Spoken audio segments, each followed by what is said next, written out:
Representative John Connor, Representative Avery Bourne, Representative Andrew Chesney. President Cullerton. The appointments from the Senate are Senator Kimberly Lightford, Senator Maddie Hunter, Senator Heather Staines, Senator Craig Wilcox, and Senator Jason Plummer. Will the Committee of Escort please convene at the rear of the chamber and await the governor? Mr. Doorkeeper is recognized for an announcement. Mr. Speaker, the Governor of the State of Illinois, J.B. Pritzker, and his party wish to be admitted to this chamber. Admit the Honorable Governor.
Mr. Governor.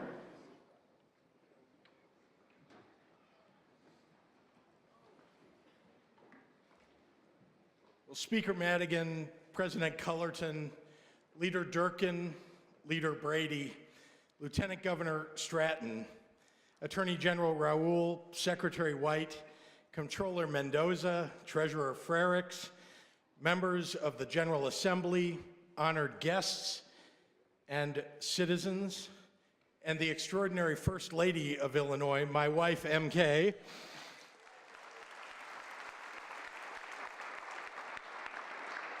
Thank you all for your very warm welcome. I ask that we begin today by taking a moment to grieve with our neighbors in Aurora over the grave tragedy that occurred less than a week ago. 5 good people killed in an evil act of workplace violence. 5 police officers who were injured when they ran into gunfire. As I said Friday when I visited Aurora, may the memory of those that we lost be a blessing. May their memory fuel our work to bring peace to our state. And may God bless the brave law enforcement officers who continue to run toward danger. Please join me in a moment of silence.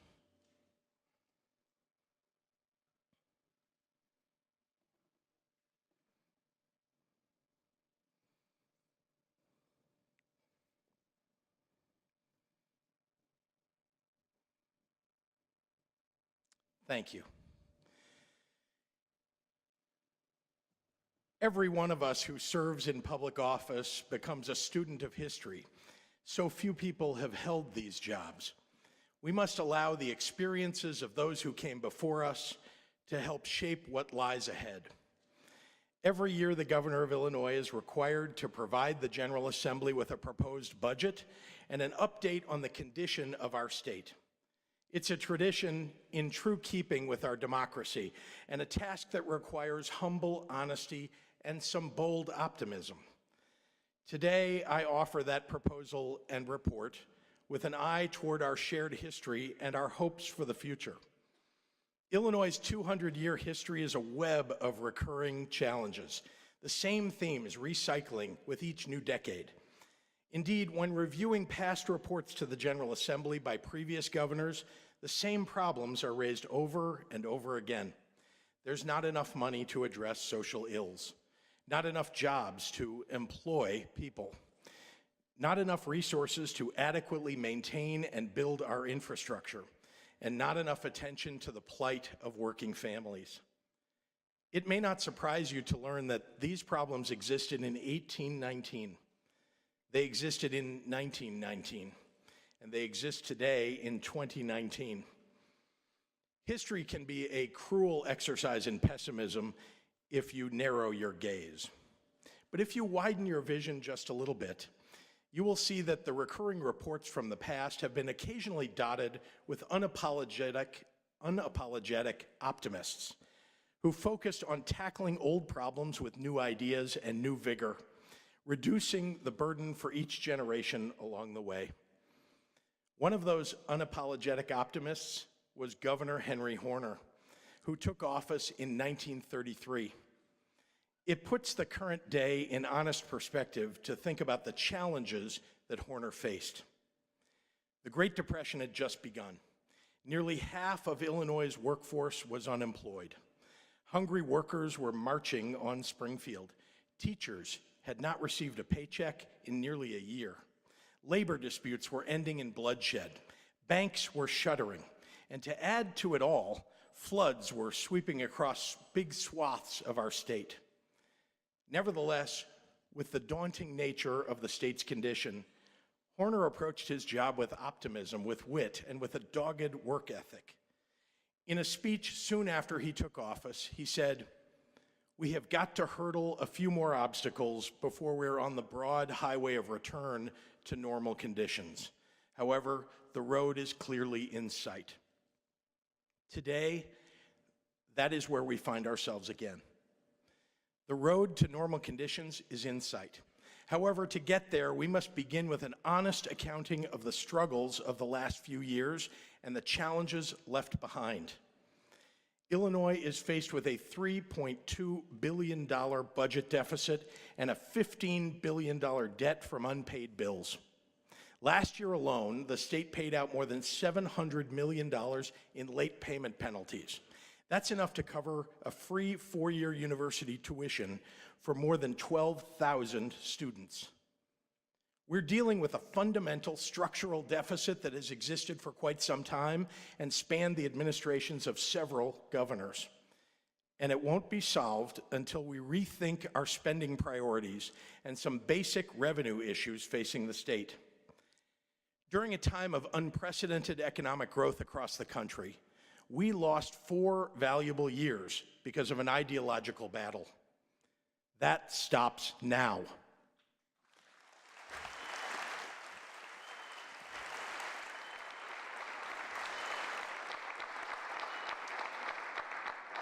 Budgeting will not be done anymore by taking the state hostage or by court orders, consent decrees, and continuing appropriations, but instead by debate and compromise and a return to regular order. We will work together earnestly to solve the state's problems. We will disagree at times on important things, but the work we all came here to do will get done. To that end, the budget I present to you today is an honest proposal. The costs are not hidden. The revenues I propose are not out of reach. The hole we need to fill is not ignored. There's no fantasy line item called working together or executive management.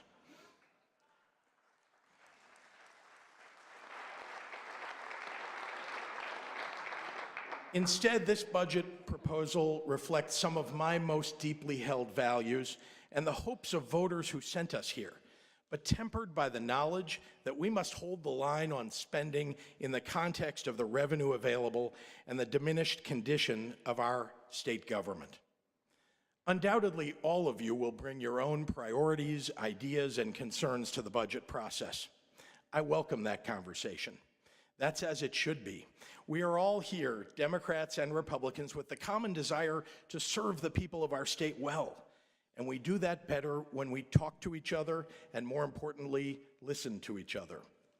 I have tried in the weeks leading up to today to get to know each of you, to meet your families, to dance together to Maroon 5 songs, and to have an open door to conversation and collegiality and finding common ground. As it turns out, some of you are pretty good dancers. Some of us, not so much. All I'm suggesting is I don't think we spend enough time getting to know one another as people before we get to know one another as political opponents. My first week here, Senator Sue Rezin stopped by the governor's office to introduce herself. I invited her to sit with me so that I could learn about her district, and we talked about how we can attract more business to Northern Illinois. I found out a little bit more about Sue. She's a mom of 4, runs a real estate business with her husband, and started volunteering for the Make-A-Wish Foundation 30 years ago when she was first starting her family because it offered her a flexible schedule. I gotta say, I'm not sure how a mom of 4 finds any flexibility in her schedule, but I'm impressed with the tremendous generosity of spirit that she looked for the opportunity to give her time to those in need when she must have barely had any time for herself. I will not soon forget, even when we inevitably disagree, that Senator Rezin extended a hand in friendship to me on my very first few days on the job. Sue makes no bones about being a conservative, and I'm not shy to say that I'm a Democrat. But I know we will get more done for Illinois by listening to each other, which we will do with respect and civility.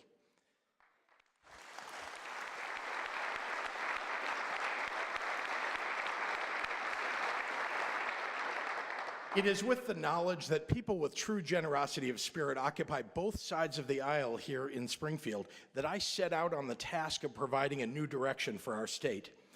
This is not the work of just one year. Real fiscal stability requires a long-term commitment to paying down debt, investing in critical infrastructure, and stabilizing our pension system.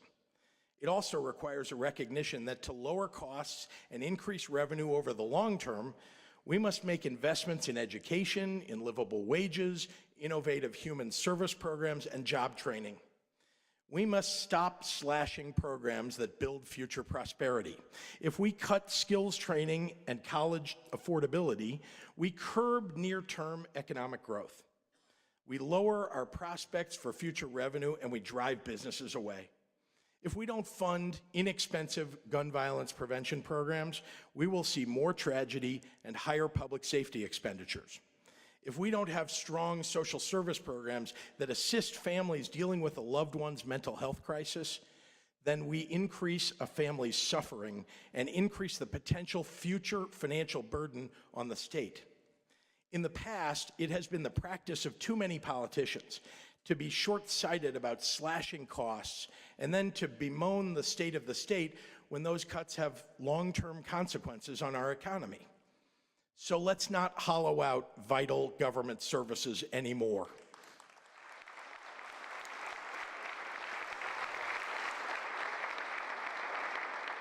Let's make sure that we're focused on truly managing and measuring the real results of state programs. Taxpayers deserve to know that their dollars are being spent wisely. Programs that don't work need to be eliminated, and we need to explore new ways to address old problems. Efficiently saving tax dollars, though, isn't enough to lift Illinois out of our fiscal mess. We must also grow jobs. We can do that by fostering a business environment in Illinois that will attract talent and entrepreneurs from all over the country.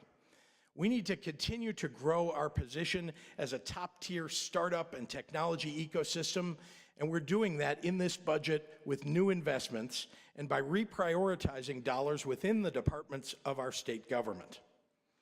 We're a big state with real infrastructure and transportation options, world-class logistics companies, and some of the busiest distribution centers in the nation.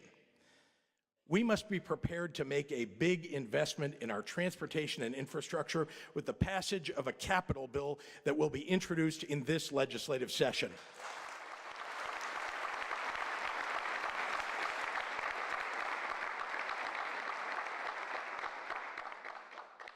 We can also grow our economy and make it more inclusive by taking advantage of the talent among the diverse people of our state. That's why we must promote the development of sustained wealth in Black and brown communities by being purposeful about increasing the number of minority-owned businesses eligible for state procurement opportunities, and by attracting private capital to build out new businesses and jobs in opportunity zones.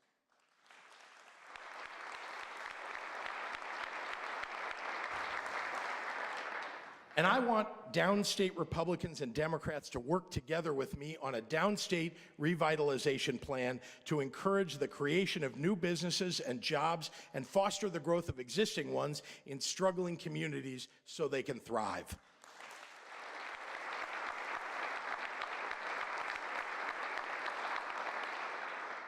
To get to fiscal stability and eliminate our structural deficit, there's no quick fix.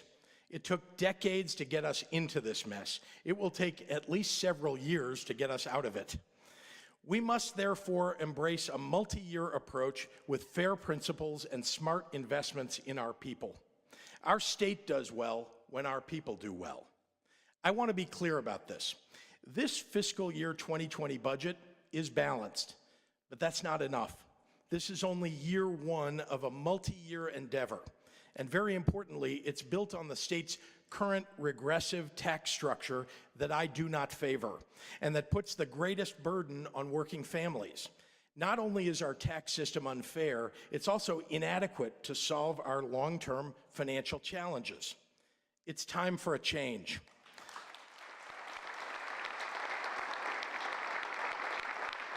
Workers deserve an income tax cut and a property tax break.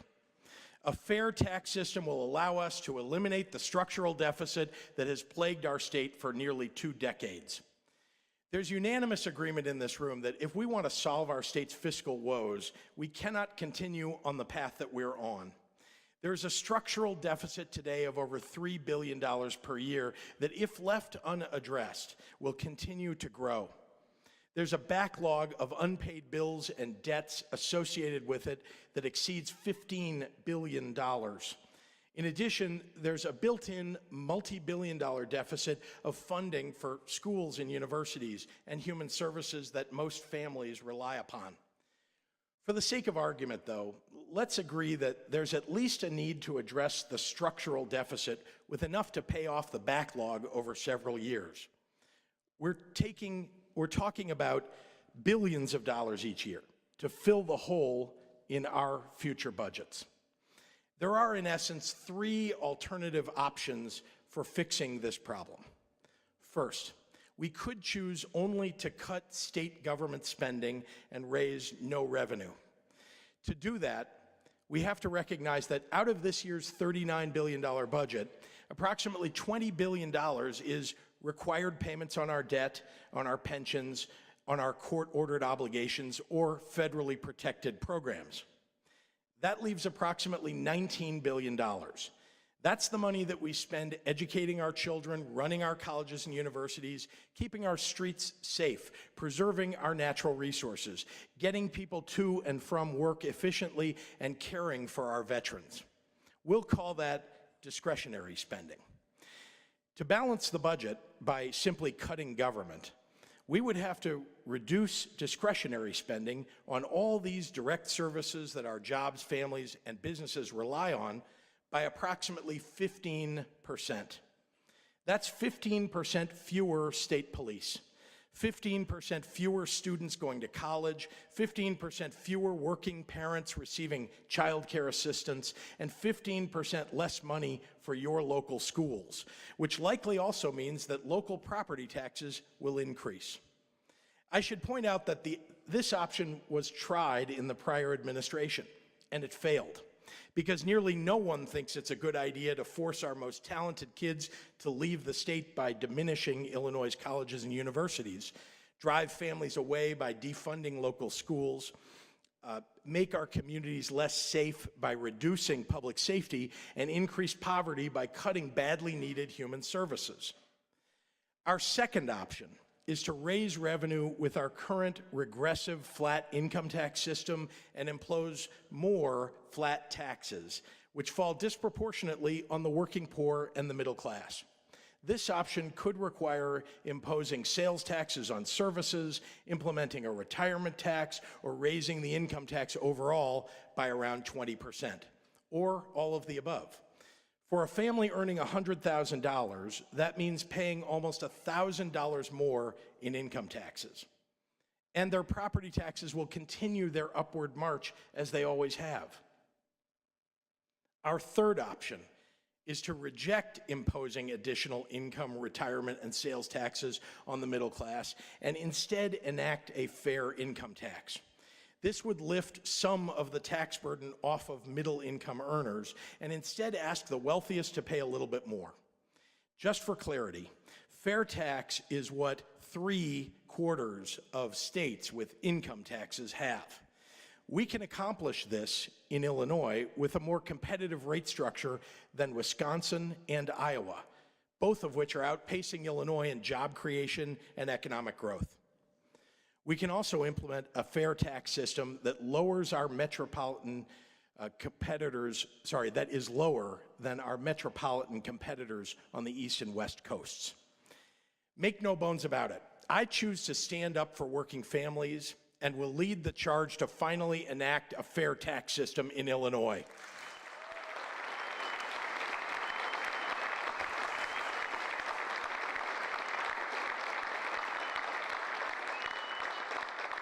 Ultimately, our chief responsibility to the people of Illinois is to set this state on a path to sustainable growth with an income tax system that is fair. It is not fair that I pay the same tax rate as a teacher, a child care worker, a police officer, or a nurse. And efforts to simply increase the income tax rate across the board fuels further income inequality and kicks the can down the road for our children and grandchildren to solve our ongoing budget issues. The state needs a fair tax, and I am going to be relentless in pursuing one over the next 2 years.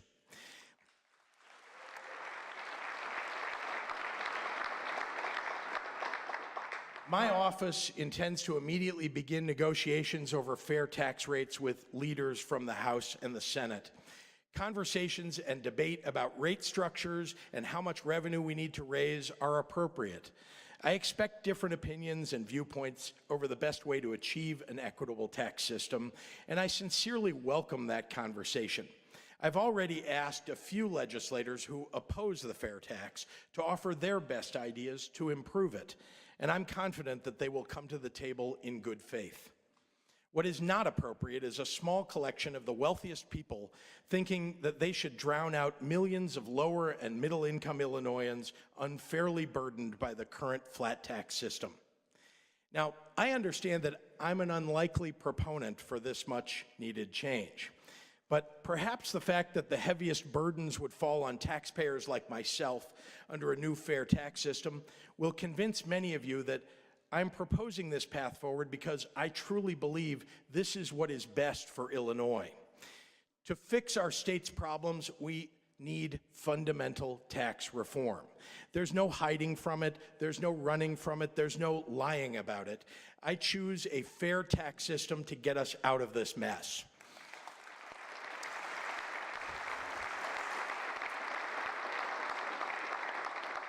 Now, it will take 18 months to get done, but it's worth the wait so that we can save working families hundreds or thousands of dollars per year. A fair tax will change the arc of Illinois' finances forever. Until then, this proposed budget serves as a bridge to a stable fiscal future, which is why I am proposing a fiscal year 2020 budget with reprioritized and controlled spending that targets increases in 3 key areas that will help our state thrive and grow: education, health and human services, and public safety. Investments in people that I believe will pay dividends down the road. This is a constrained budget, more austere than I would like, but I think it's important that we be disciplined and focused over the next few years to pay down our bill backlog and the debt left over from prior administrations. The responsible course of action is to embrace some near-term reasonable and realistic new revenue, which will bring in an estimated $1.1 billion in total. Let's begin with this. By legalizing and regulating adult use cannabis in this legislative session, we will create jobs and bring in $170 million in licensing and other fees in this fiscal year 2020. I have noted many times that I don't view this issue through a purely financial lens. I think we should take this action for our state because of the beneficial criminal and social justice implications and the jobs that it will create. And let's be honest, like it or not, cannabis is readily available right now. I would rather that this state tax it and regulate it than deny the reality of its use and accessibility. This budget also includes the legalization and taxation of sports betting. Expansion of gambling is a perennial effort in this state, and often these proposals get bogged down in regional disputes and a Christmas tree approach. But in those instances, we were talking about adding more riverboats or adding into other regions. Sports betting is different. This is a new market created by a recent U.S. Supreme Court decision. Every day that we argue about who's in and who's out is money that goes to other states and to the black market. I'm calling on the legislature to take this up immediately so that Illinois can realize hundreds of millions of dollars, create new jobs, and bring sports betting into a regulated environment that will protect citizens from bad actors. If we do it this year and become the first state in the Midwest to move on this initiative, we can realize more than $200 million from sports betting fees and taxes in FY 2020. I'm also proposing that Illinois enact a tax on insurance companies, specifically a managed care organization assessment to help cover the costs of the state's Medicaid program, something that Leader Greg Harris has championed for many years and that has been enacted in other states. This would be structured to generate approximately $390 million in revenue to cover a portion of the state's Medicaid costs. This would be a smart way to increase our federal match. Bringing efficiencies to state government in addition to these new revenues is not enough for Illinois to reach firm fiscal footing. We must address our pension liabilities. Throughout my campaign, I said that we must pay the pensions that are owed, and the Supreme Court has ruled that. And therefore, that is what we must do. So I am proposing a responsible approach to our pensions that does not crowd out all the other investments we must make so that Illinois is a state that thrives. 25 years ago, when the pension payment schedule was put in place, the well-intentioned architects predicted that in fiscal year 2020, we would spend $4.9 billion on pensions. Instead, the bill today is $9.1 billion, nearly double. This must not continue. We must put the system on a more sustainable path, one that preserves pensions for the retirees that earned them, and at the same time allows us to grow our economy and grow our way out of the pension liability. And last week, my administration put forward a 5-point program to do just that. We will dedicate a portion of the new fair income tax, in other words, hundreds of millions of dollars, to the pension system, over and above the required pension payments. We will infuse new assets into the system up front. We will manage our debt through a small-scale pension bond used entirely for reducing our liability. We will make the optional retiree buyout program permanent, and we will smooth the pension ramp by modestly extending it. This approach is not one that can be looked at as a menu from which to pick one and discard the rest. There's no room for that anymore. We must attack our pension liability from many angles all at once. And we must be consistent and persistent in this battle. Some will criticize this approach. There are those who will say that retirees should lose the benefits that they earned. The Supreme Court has made it clear that that is illegal. There are others who would raise taxes on middle-class families today. I say middle-class families have paid enough. I promised to be honest about our challenges and solutions. This is the most responsible, sustainable, and balanced approach to dealing with a problem that was decades in the making and that will take years to solve. Ultimately, the fair tax must be part of the long-term solution to our pensions. There are many education, healthcare, and job creation initiatives that I think are well worth funding, and many opportunities for investments across the state that I talked about during my campaign. But state government today can only do so much, and without a commitment to reaching firm fiscal ground, we will soon be able to do even less. My highest priorities are stabilizing state government, growing our economy, and protecting working families. For our fiscal and economic health, we must start with a sustained effort to restore and improve our education system. I've been advocating for large investments in early childhood education for decades, long before I became governor. Real focus on the learning that happens from birth to 5 can determine the entire arc of a person's life. Investing in early childhood is the single most important education policy decision government can make, and it has proven to provide a significant return on investment. That's why I'm proposing funding the Early Childhood Block Grant at $594 million, an increase of $100 million from fiscal 2019.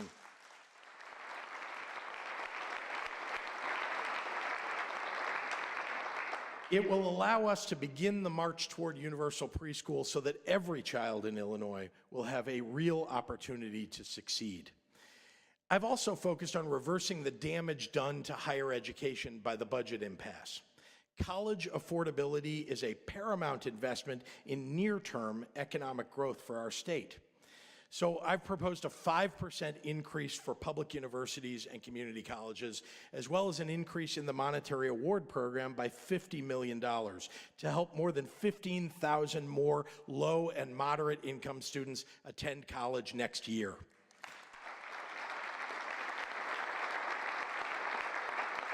And I intend to do more every year as we can. I'm also proposing $35 million for the second-year costs of the AIM High Merit Scholarship Program for high-achieving students so that we can keep our best and brightest here in Illinois. Now, on a smaller scale, I'm consistently looking to maintain or increase funding for programs that have an outsized benefit to the economy for traditionally neglected communities. Along those lines, this budget includes funding for the Advanced Placement Low-Income Test Fee Waiver. The $94 that it costs to take an AP history exam is a huge burden for a low-income family. We must be ever mindful of how we as a society inadvertently perpetuate a cycle of poverty and the ways, both large and small, that we can help people find a way out.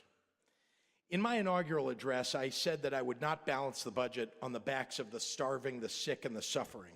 And I keep that promise today by beginning to rebuild Health and Human Services. We increase the income eligibility threshold in the Child Care Assistance Program, which will give quality care to approximately 10,000 more children. We provide funding to open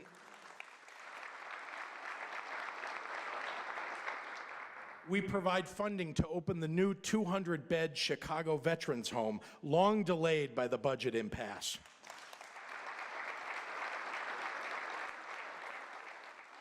We will be able to hire an additional 126 direct service staff for DCFS to protect children. We will provide funding to help investigate cases of kids' exposure to lead. This is important because we've raised our standards in Illinois to be more aggressive. This budget adds funds for community-based violence interruption, homelessness prevention, behavioral health, mental health, addiction, dementia, and Alzheimer's. But this is less than what I would like to do. But it is what we can afford to do in year one of our recovery.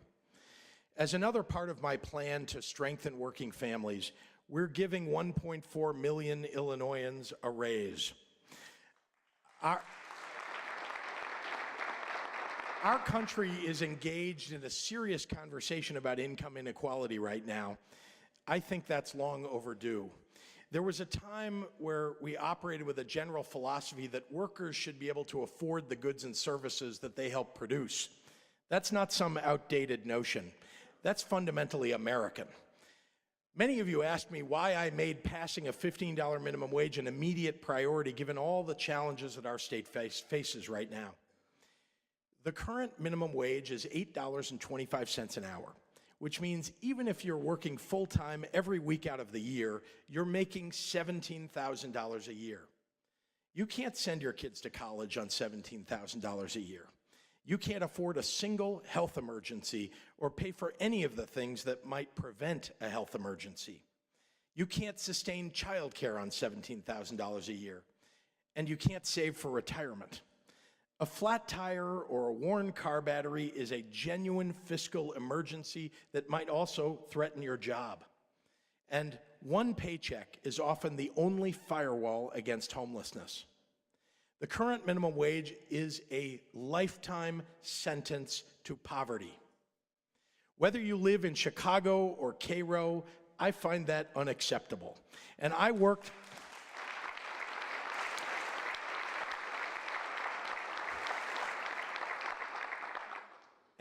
with the appropriate amount of haste to change it. When your house is burning down, you don't wait for the rain to put out the fire. I said that I would put Springfield back on the side of working families, and I meant it.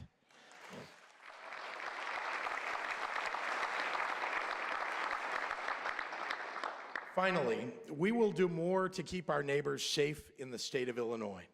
This begins with making sure the Illinois State Police can be rebuilt, with 2 new cadet classes to replenish their dwindling ranks. We will pay for the gun dealer licensing law that I was proud to sign during my first week in office to take a reasonable step to end the scourge of gun violence in too many of our neighborhoods. We will take a more rigorous approach to getting guns out of the hands of those who shouldn't have them in the first place. I'm committed to advocating for common sense gun laws, and I'm committed to making sure that we are implementing the laws we already have on the books more effectively. These investments have taken on an even greater importance since the massacre in Aurora, which serves as a poignant and painful reminder of the work that still remains. Every governor deals with their share of trials, tumult, and tribulations. I mentioned at the beginning of this speech that Henry Horner took office in 1933 at the start of the worst decade of economic decline in U.S. history. Horner was good friends with Carl Sandburg. They shared a love of all things related to President Lincoln. In the later years of his life, Sandburg granted an interview about his friend Governor Horner, in which he said, "Horner was the real goods.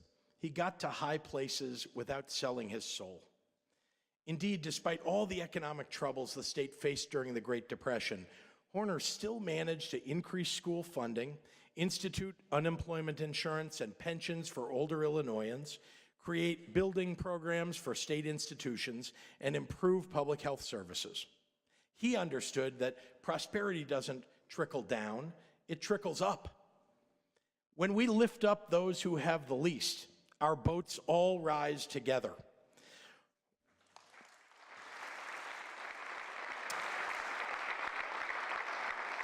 Horner was a fundamentally optimistic man. He approached his job as governor with a hopeful heart, and he never let that hope diminish under the uncommon burdens of being head of state. He knew what I know, that the state of our state has always been strong because of the values of our people, not the value of our coffers. Horner once said, "The only way to carry out any great purpose is not on your shoulders, but in your heart. Carry it on your backs, and it may wear you down. Carry it in your hearts, and it will lift you up." Thus, the heart strengthens the purpose, and the purpose gives poise and inspiration to the will. Like you, I carry the burdens of this state in my heart, and despite the heavy load, it lifts me up every day. I share my purpose with you so that it may give poise and inspiration to our collective will, because I know the road ahead is hard, but I think it's about time we all walk it together. Thank you.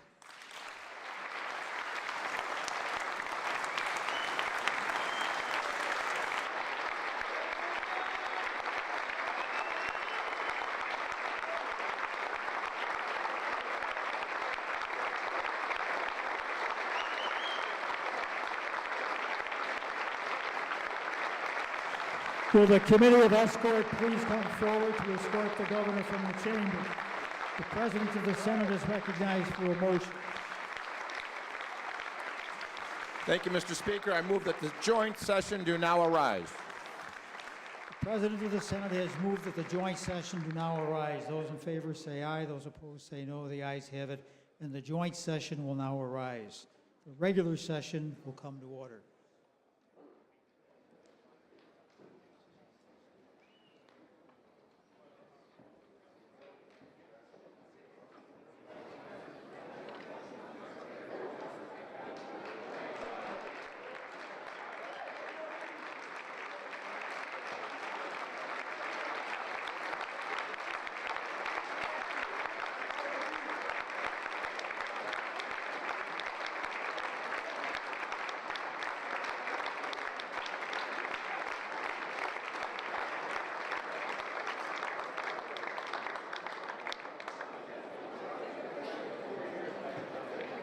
Please return to your chair.